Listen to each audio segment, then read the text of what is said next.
Hello guys, this is Naseem Khan. I am going to teach you quantum number. Quantum number के बारे में आपको मैं बताना चाह रहा हूँ। इस लेक्चर में आपका क्वांटम नंबर पूरी तरह फिनिश हो जाएगा। एक्स्ट्रा क्वेश्चंस भी करेंगे हम। इसके अलावा क्वांटम नंबर में हम डिस्कस करते हैं। क्वांटम नंबर से पहले आपने जैसे छोटी क्लास में पढ़ा है, बेटा छोटी क्लास में आपने क्या पढ़ा है कि जो इलेक्ट्रॉन का मूवमेंट है वो ऑर्बिट में रोटेट करता है, मतलब ऑर्बिट में इन द सेंस ऐसे ये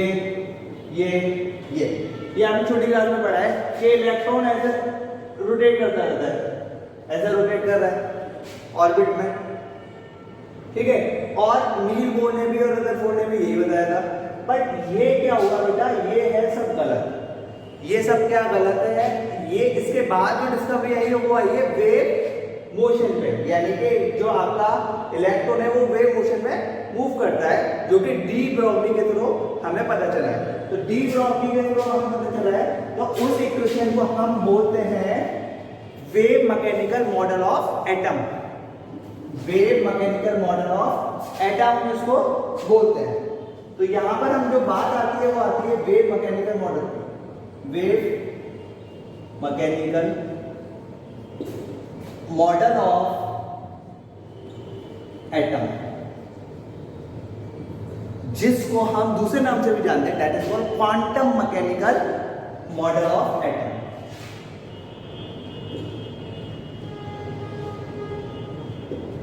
quantum mechanical model of atom. अब यहां लिख लेना और, मतलब दोनों में से एक ही चीज है दोनों। यहां बात आती है क्वांटम की। क्वांटम मतलब होता है वेरी स्मॉल, यानी कि इलेक्ट्रॉन के अंदर भी हम जो बात करेंगे वो क्वांटम में बात करेंगे, that is quantum mechanical model. अब हम बात करते हैं, तो उसके बाद बेटा क्या हुआ था, एक साइंटिस्ट थे जिसका नाम था श्रोडिंगर।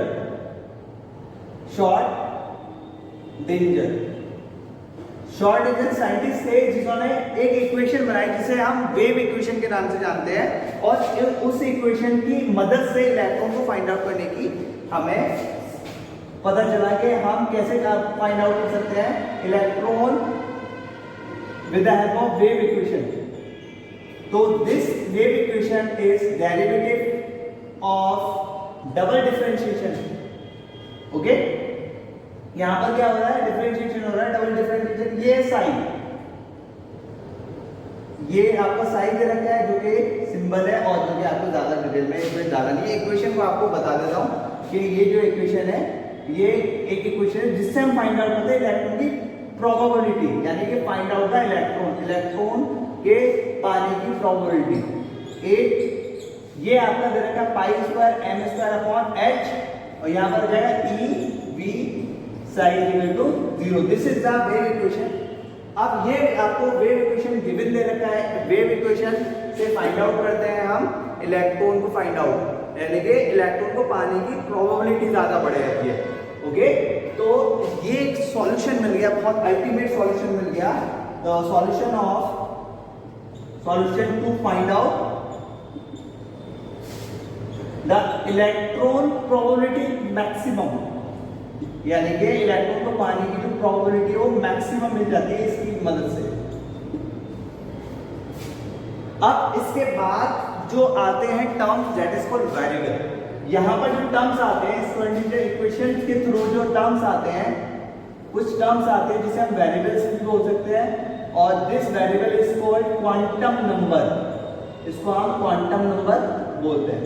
क्वांटम नंबर के अंदर एन, एल और एन डिस्कस करेंगे, जो कि लोकेशन बताएंगे इलेक्ट्रॉन की, एग्जैक्ट लोकेशन नहीं। जैसे आपको अगर आपसे एड्रेस पूछा जाए तो बेटा आप क्या बताओगे, पहले बताओगे भाई हम इंडिया में रहते हैं, फिर उसके बाद बताएंगे यूपी में रहते हैं, उसके बाद अलीगढ़ में किस जगह, ये एग्जैक्ट लोकेशन। तो ये एक लोकेशन बताया जाए इलेक्ट्रॉन की।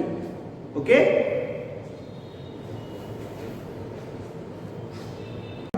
Give the location of electron. क्या करता है बेटा, ये लोकेशन देता है। It give the location of electron की लोकेशन को बताता है, ठीक है। जैसे मैंने आपको बताया ये एल एम तीन तरह के क्वांटम नंबर होते हैं, 4 तरह के होते हैं।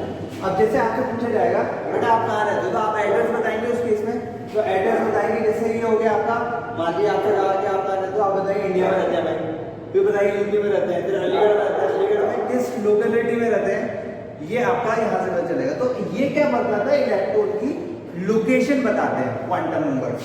ओके, तो फर्स्ट हम यहाँ डिस्कस करेंगे, that is called n principal quantum number. Principal spelling बेटा सही रहेगी, जो स्कूल का प्रिंसिपल है वही स्पेलिंग इसमें रहेगी, प्रिंसिपल क्वांटम नंबर।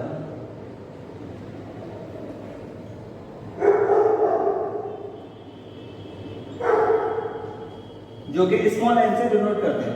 ये हमें शेल्स बताता है, शेल्स बताता है यानी कि साइज बताता है। जैसे एन की वैल्यू अगर 1 दे रखी है, एन की वैल्यू 2 दे रखी है, एन की वैल्यू 3 दे रखी है, एन की वैल्यू 4 दे रखी है, डॉट डॉट डॉट एन की वैल्यू इनफाइनाइट दे रखी है।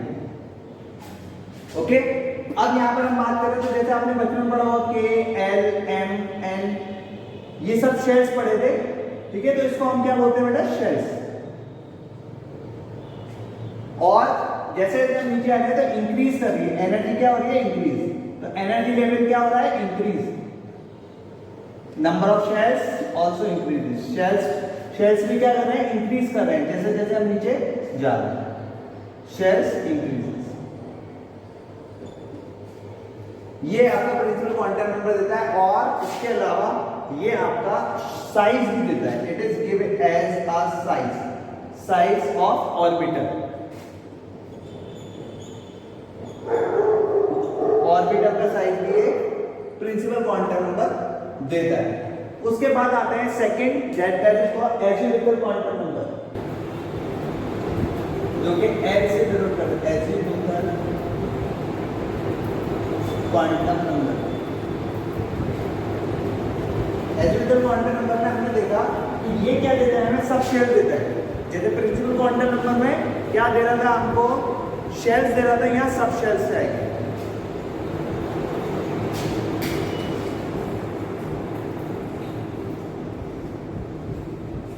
यहां हम बात करते हैं azimuthal quantum number, second quantum number. Azimuthal quantum number में सब शेल्स देते हैं, क्या देते हैं बेटा, सब शेल्स ऑफ ऑर्बिटल, ऑर्बिटल के सब शेल्स। अब जैसे हम बात करते हैं नेम और शेप, ठीक है, नेम और शेप की बात करते हैं। जैसे मान लीजिए आपको अगर दे रखा है एल की वैल्यू, यानी एल की वैल्यू दे रखी है 0, 1, 2, 3, तो 0 मतलब हो गया, उसका शेप क्या होगा, शेप होगा उसका एस, स्फेरिकल शेप। कैसा होगा बेटा, स्फेरिकल। और अगर 1 वैल्यू है तो क्या होगा आपका, ये होगा पी, ये होगा डी और ये होगा एफ। पी, इसका शेप कैसा होगा, डम्बल, जो कि मैंने अभी बताया था आपको। डम्बल शेप में कुछ ऐसा होता है, डबल डम्बल ऐसे होता है, डबल डम्बल शेप में। इसमें कॉम्प्लिकेटेड होता है क्योंकि इसमें क्या होता है, 8 फोल्डेड होते हैं। ये आपको वैल्यू दे रखी है एल की वैल्यू, ये उसका शेप दे रखा है, ठीक है। अब ये आगे आपको मदद करने वाला है, यानी मदद कैसे करेगा कि हाउ टू कैलकुलेट एल। अगर आपको वैल्यू निकालनी है तो आप इसको कैलकुलेट कर सकते हैं। जैसे मान लीजिए, और इसके बाद एक जनरल फॉर्मूला आया था इसका, 0 से इसकी वैल्यू होगी एल और n - 1 तो मतलब n से 1 कम होगी। जैसे कि अगर मैं आपको ये ड्रॉ करके दिखा देता हूं, इतना आप नोट कर लिए पहले, ओके, पॉज करके इसको नोट कर लिए।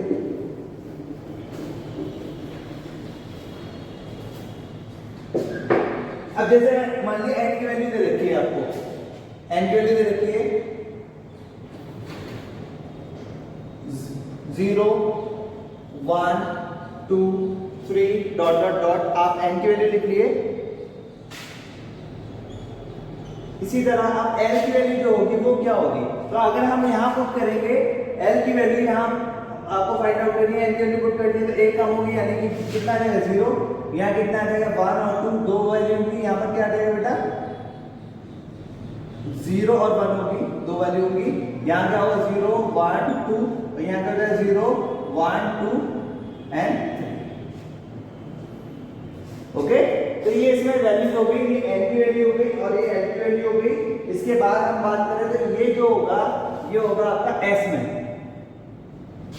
ठीक है, ये हो गया आपका 1s। ये क्या हो गया 2p, और भाई 0 जो होता है वो किस में होता है, s में होता है, तो 2s हो जाएगा और ये हो जाएगा 2p। बात समझ में आ रही है बेटा? ये जो होता है 0 होता है वो s में ही आता है। यहाँ पर क्या आ जाएगा 3s, और जो 1 होता है वो किस में आता है, p में, तो 3p, और यहाँ आ जाएगा 3d। Very good. अब ये किस में आ जाएगा बेटा 4, क्योंकि टोटल 4 दे रखे हैं, 4s 4p और 4d और 4f। ये आपका f में भी एंटर कर जाएगा। तो यहाँ पर आपको दे रखा है sp/df और नंबर ऑफ सबशेल्स, और number of subshell of the orbital, यानी नंबर ऑफ सबशेल्स क्या हो गए, ये सबशेल्स ही तो हो गए। तो इसमें कितने हैं आपके, देखिए 1, तो यानी कि यहाँ पर अगर हम एक फॉर्मूला लिख लेते हैं, नंबर ऑफ सबशेल्स, सबशेल्स यानी कि value of L azimuthal quantum number, subshell is equal to number of shells of orbital. यही तो हो गया। देखिए नंबर ऑफ शेल्स ये हो गए, n की वैल्यू हो गई। अगर 1 है तो उसके सबशेल्स भी उतने ही आएंगे। अगर यहाँ 3 है तो इसकी 3 आने देंगे, 1 2 3। वो पता लगे कि 0 से स्टार्ट होता है, क्योंकि इसकी जो वैल्यू थी लेस देन n-1 होती है, यानी कि n से 1 कम होती है। बात समझ में आ रही है? अब क्वेश्चन ये आता है कि इसका नाम दूसरा भी है, दैट इज कॉल्ड एंगुलर, ठीक है, एंगुलर मोमेंटम। एजिमुथल क्वांटम में एंगुलर मोमेंटम भी होता है। क्यों होता है?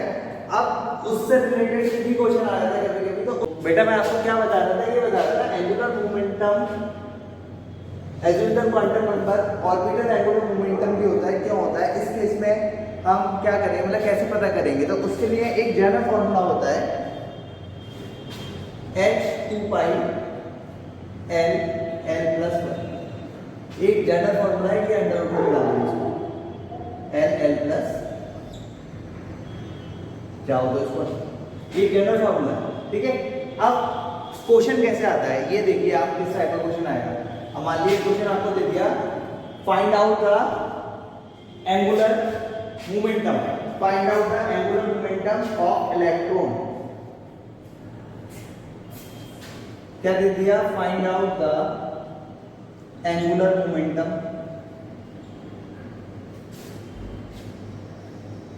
Of electron in 3p orbital.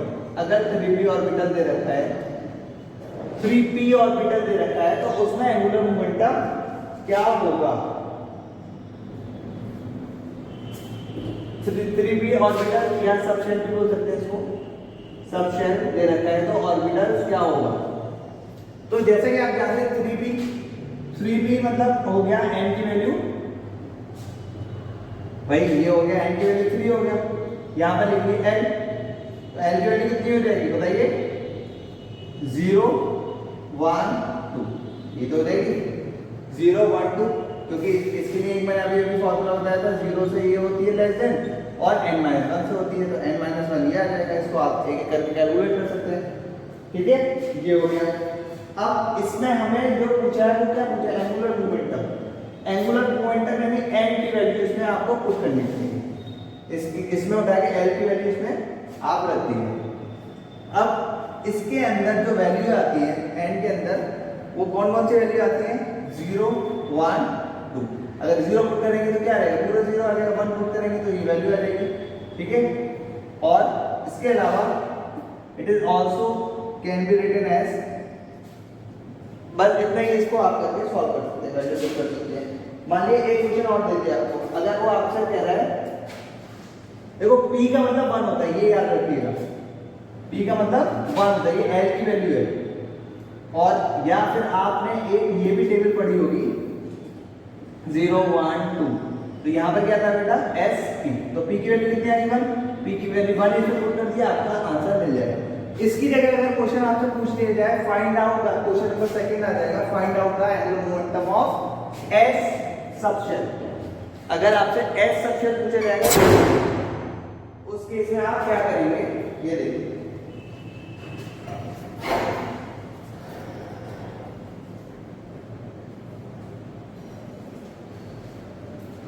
S subshell में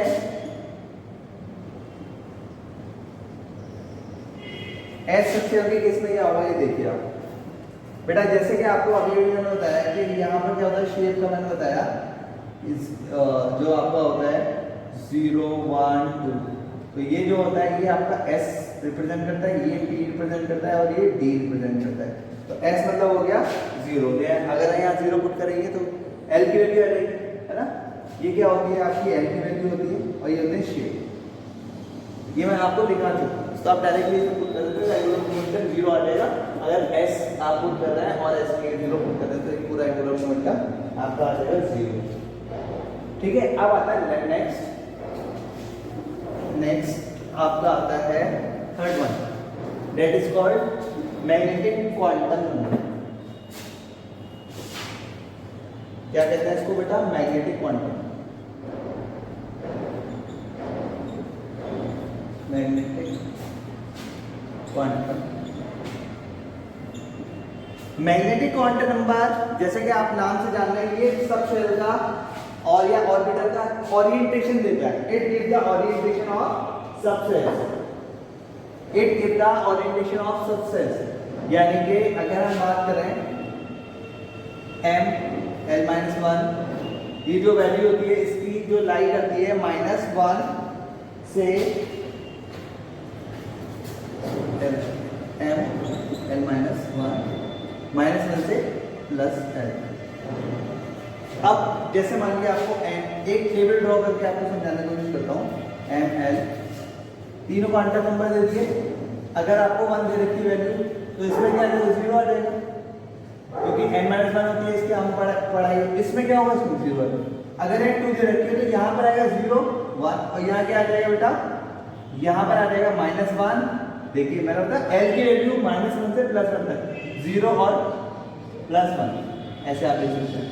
इसी तरह अगर 3 लिखेंगे तो यहाँ क्या आएगा 0 1 2, यहाँ क्या आ जाएगा -2 -1 0 +1 +2 और आगे जाएंगे तो यहाँ 4 आ जाएगा, तो यहाँ क्या आ जाएगा 1 2 3। ठीक है, यहाँ आ जाएगा -3 -2 -1 0 +1 +2 +3। तो यहाँ पर अगर हम देखें शेप की तो यहाँ पर आपका ऐसे आप दिखा दें, अगर इसमें 2 इलेक्ट्रॉन आ सकते हैं। इसमें कितने आ जाएंगे? इसमें 3 आ रहे देखिए। अब ये एक्सिस में, इसके अलावा इसमें देखिए 1 2 कितने आ जाएंगे 5 1 2 3 4 5 और यहाँ पर कितना है 7। ओके, तो ये हो गया आपका मैग्नेटिक क्वांटम नंबर, जो कि आपका एक ओरिएंटेशन होता है, यानी ओरिएंटेशन देता है, एग्जैक्ट लोकेशन देता है कि वो कहाँ पर होगा और किस में होगा। ठीक है, एग्जैक्ट लोकेशन देता है। इस साइड पे क्वेश्चन करके और प्रैक्टिस करने की कोशिश करते हैं, कुछ क्वेश्चन करते हैं तो क्लियर हो जाएगा आपका ये।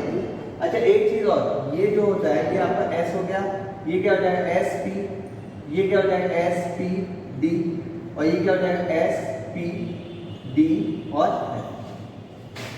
ठीक है बेटा। एक क्वेश्चन है आपके सामने, how many subshells and orbitals. Orbitals के सबशेल्स पूछे हैं कि अगर n की वैल्यू 3 है तो कितने होंगे, क्या होगा। तो एक तो तरीका है कि डायरेक्टली आप फॉर्मूला लगा दो, है ना। दूसरा तरीका क्या है, सबशेल्स पूछे और क्या पूछा है यहाँ पर ऑर्बिटल्स। ऑर्बिटल्स मैंने आपको बताया n की वैल्यू जो होती है वो आपको शेल्स देती है और ऑर्बिटल्स देती है। L की वैल्यू क्या देती है? सबशेल्स। ओके, यानी कि आपको क्या चाहिए? L की वैल्यू चाहिए और N की वैल्यू। N की वैल्यू गिवन दे रखी है आपको यहाँ, तो आपने डायरेक्टली एक तो तरीके ये है और एक तरीके ये कि आप डायरेक्टली ऐसे भी लिख सकते हैं, पूरी तरह अच्छे से सॉल्व कर सकते हैं। जैसे N की वैल्यू 3 दे रखी है तो इसमें एक तो 1 2 3 ये 3 की L की वैल्यू दे रखी है इसमें सबशेल्स। इसके अलावा इसमें ओरिएंटेशन क्या होगा? ये होगा। इसमें क्या होगा? ये क्या होता है आपका शेल्स और ये क्या होता है सबशेल्स और ये ऑर्बिटल्स। तो ये आपको ऑर्बिटल्स पूछे और सबशेल्स पूछे, ये आपको शेल दे रखे हैं। आप इसको लिखेंगे -1 0 1, इसका मैं फॉर्मूला आपको बता ही चुका हूँ। इसका फॉर्मूला क्या होता है बेटा, इसका फॉर्मूला होता है अगर आपको m चाहिए तो आपके पास l होना चाहिए, है ना। l 0 m 0 प्लस 1 यानी प्लस l तक और माइनस l तक जाएंगे, ठीक है। अब आप यहाँ पर जाएंगे 2 पे जाएंगे तो क्या होगा, -2 हो जाएगा, -1 हो जाएगा, 0 हो जाएगा, -1 प्लस 1 हो जाएगा यहाँ पर और 2 हो जाएगा। तो यहाँ कितने टोटल क्या होगा, ऑर्बिटल कितना होगा 1 और 3 और ये कितने हुए 5, तो टोटल कितना यहाँ पर आप देख सकते हैं 1 2 3 4 5, यहाँ पर 3 बन रहे हैं और यहाँ पर 1 बन रहे हैं, तो टोटल कितने आ जाएंगे 9 इलेक्ट्रॉन, ठीक है। 9 इलेक्ट्रॉन या ऑर्बिटल, 9 ऑर्बिटल्स आप लिख सकते हैं। 9 ऑर्बिटल्स आ गया। सबशेल्स कितने आ जाएंगे, सबशेल्स यहाँ से आप लिख सकते हैं, सबशेल आ गए। और इसका मतलब एक फॉर्मूला इसका आप डायरेक्टली निकाल सकते हैं, जिससे बोलते हैं n स्क्वायर। n स्क्वायर यानी n की वैल्यू जो भी है उसका आप स्क्वायर करेंगे तो डायरेक्टली आपको मिल जाएगा ऑर्बिटल्स, ठीक है। नेक्स्ट क्वेश्चन की तरफ चलेंगे बेटा, जितने क्वेश्चन प्रैक्टिस करेंगे उतना ज्यादा क्लियर हो जाएगा आपको।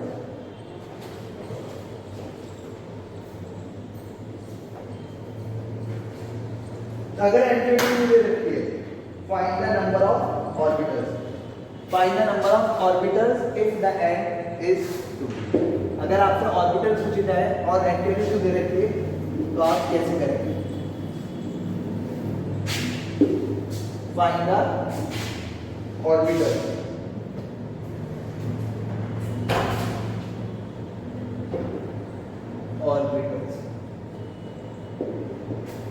Find the orbital if n equal to 2, तो डायरेक्टली n स्क्वायर के लिए लगा सकते हैं इफ n इक्वल टू 2। तो एक तो फॉर्मूला n स्क्वायर लगा देंगे यानी 2, यानी कितना आ गया 4।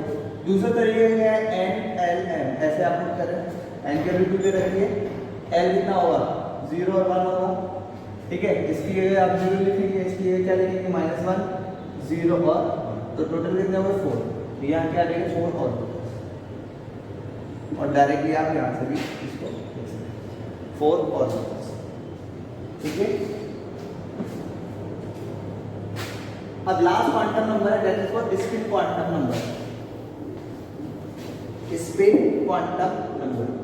वो लोकेशन नहीं बताना, वो स्पिन बताना है, यानी कि वो जैसे मान लीजिए इलेक्ट्रॉन है, इलेक्ट्रॉन ऐसा करूँ तो अपनी ओन एक्सिस पर भी घूमता है इलेक्ट्रॉन, तो क्लॉकवाइज घूमता है, एंटी क्लॉकवाइज, एस जिसे हम बोलते हैं spin quantum number, spin quantum number, ठीक है। अब जैसे यार मान लीजिए आपको दे रखा है, अब इसमें एक क्लॉकवाइज एक एंटी क्लॉकवाइज, कोई सा भी एंटी क्लॉकवाइज कोई सा भी क्लॉकवाइज, एक क्लॉकवाइज होगा तो एक एंटी क्लॉकवाइज होगा, तो हम इसको अगर हाफ मान लें प्लस हाफ माइनस भी ले सकते हैं, और ये क्या हो जाएगा आपका -1।